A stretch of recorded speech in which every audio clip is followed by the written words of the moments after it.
Alright, I'm ready. Yeah. Round 3 of the tournament is underway.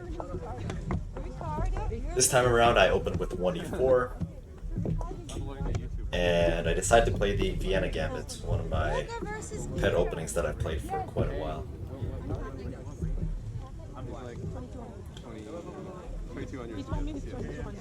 He thinks for a little bit and plays this really odd move, bishop to b4. It doesn't really accomplish much, because you never really want to take on c3 and accelerate my development, as well as the fact that it allows me to jump in the center right away with knight to d5 and attack that bishop. So much more principled was to take the pawn on f4. Okay, he drops back to c5 and I develop with knight to f3. Of course, not making the mistake of f takes e5 on the previous move, as that would allow Qe4 check with a winning position. What's his lead? Do you know his online? He's 20 online, like chess.com, maybe like 22, 23. Oh, that's it? Yeah, he's not. I think he got his title all the time. Yeah. Yeah, he's not active anymore. Like, he's played a couple of Nx6 and recently did pretty cool. Okay, we're ready. Yeah. Now, maybe I can. If you still want to play the other new guys You want to wait, sure. You can take my board. I'm waiting for him. Hey, you guys can take my board. I'm still waiting for him. What watch is that? Is that it's Garmin. They're Garmin buddies. Oh, hey. This is the Forerunner. I like that one. So here's my first slight inaccuracy of the game. I played this move bishop to b5. My idea was simply to put pressure on the knight on c6, which was defending the pawn on e5. Didn't know we were playing bishop. But it's a mistake because black can simply respond to this with move a6. And if I take on c6, then my knight is driven back from the active b5 square. Much better than bishop b5 was the move pawn to c3, which creates ideas such as pawn d4 and pawn b4 to gain space and also to gain a tempo on the bishop on c5.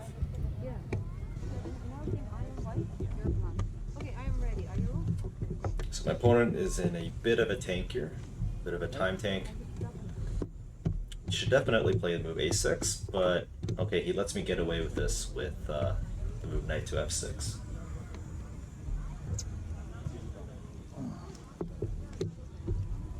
Every clock is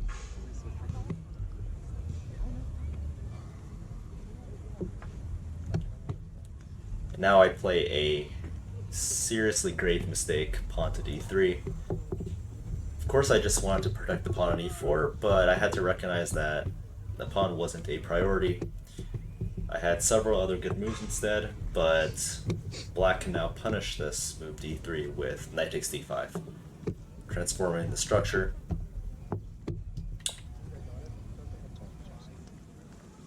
And then followed up with move pawn to a6 to drive my bishop back.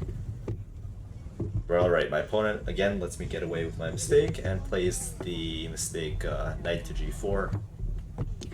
It's a mistake because I can easily defend this threat of knight to f2 with queen to e2, the best move.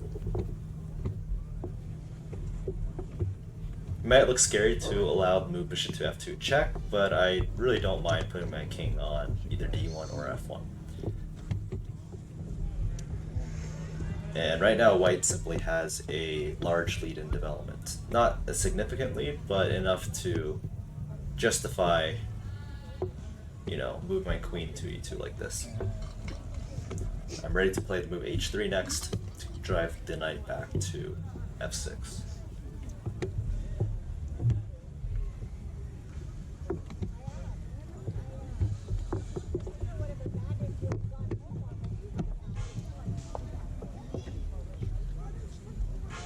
So he goes knight to f2 anyway. And now I have a pleasant choice to make. I can play very simple rook to f1 would have been sufficient for significant advantage.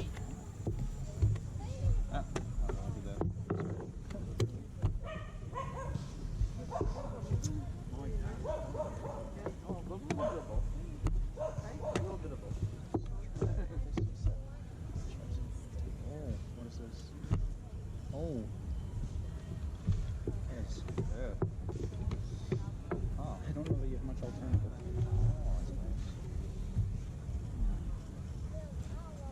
That's why it's bad. That's why that's bad. But instead, I opt for the more tactical approach, pawn to d4, which obstructs the defense of the knight on f2. So essentially, he's forced to take on h1, and I would likely win 2 pieces for the rook, as the knight on h1 has nowhere else to go.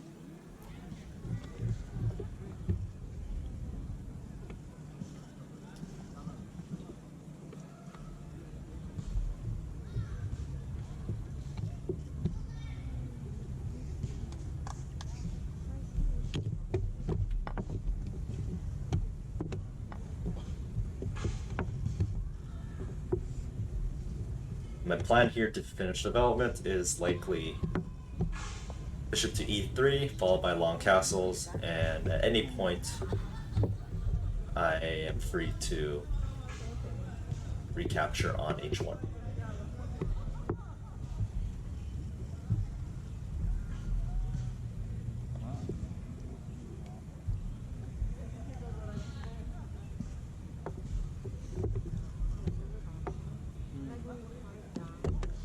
Yeah, I'll just put water. No.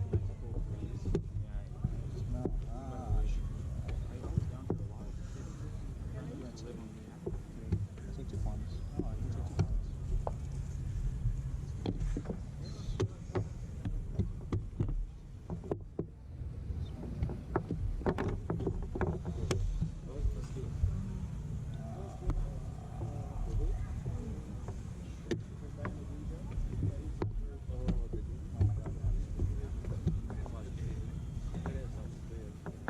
So I proceed as planned with bishop to e3, and then my opponent surprises me with knight to d4, which I thought was just a bad move, because I could simply take that with the bishop. His idea, I guess, was that I would take with the knight and blunder queen to h4 check, as then maybe the knight on h1 would be able to escape and win a couple of pawns. But this is very simple. I just take on d4, and I am free to castle in the next few moves.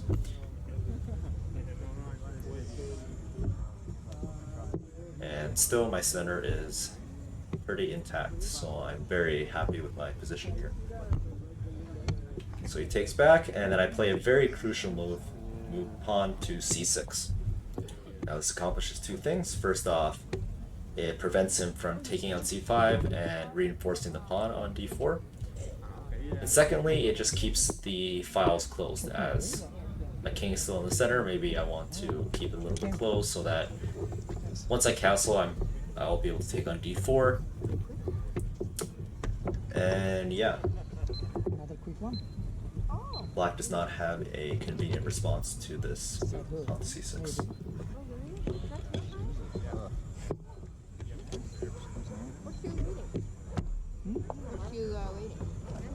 So try striking the center with pawn to f5, but this is too little too late. I can simply castle out of danger.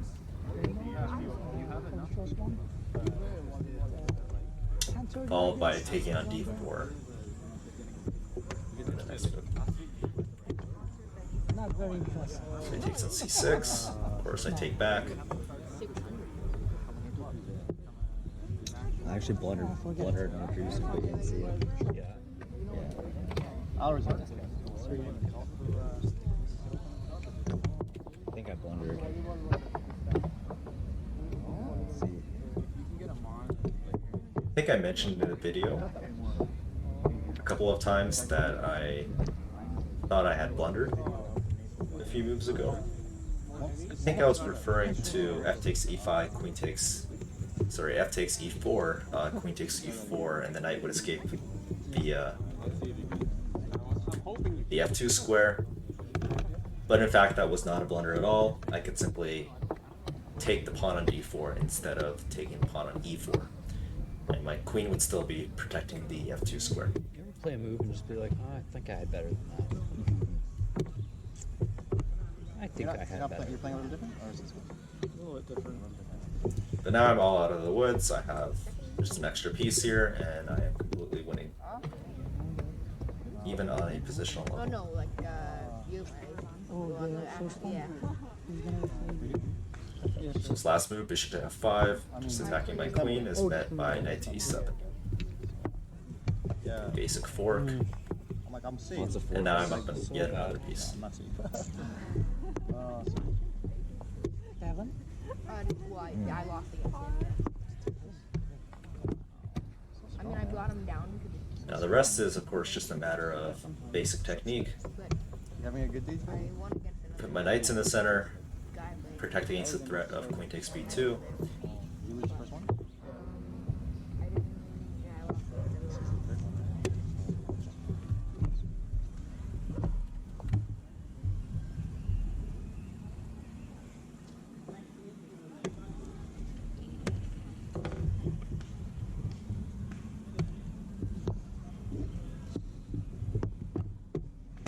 So I was a little bit careless for just one move, and now forced to give one of my pieces back, which is not a big deal, of course, because I'm already up 2 pieces.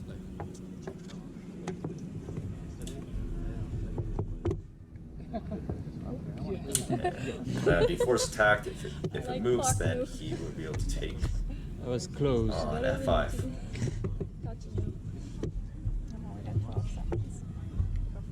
Yeah, I'll just give back some material.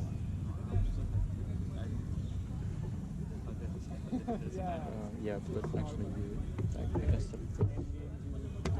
Yeah, that was my flag, and yeah, just have to move instantly.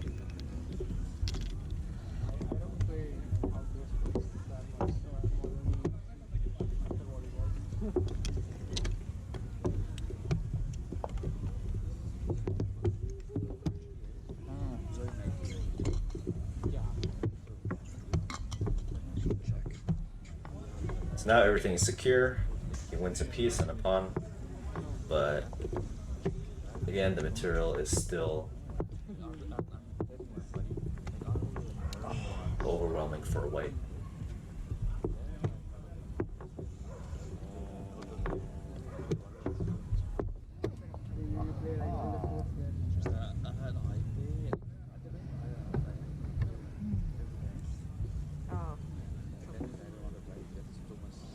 So there's no need for white to do anything drastic to convert this. But I decided to just play this fork because it cannot hurt such a mess. to win some more material. Now with a4 played, he never has any back rank tricks. I'm free to develop afterwards. Playing my next moves a little bit quickly, as there's absolutely zero danger for white at this point.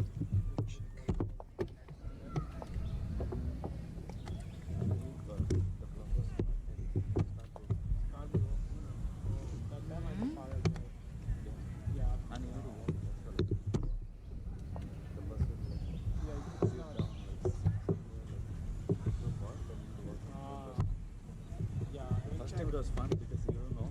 It's like you are like walking towards the bridge. If it's converted.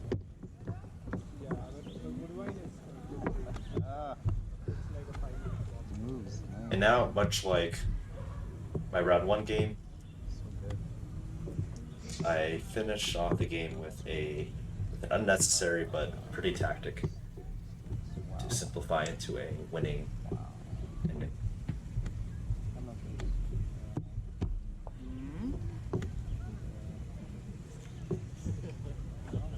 Okay, let's do another fancy tactic. Rook takes g7 with the idea that Sorry. following queen f7 check, the rook on d8 would be loose.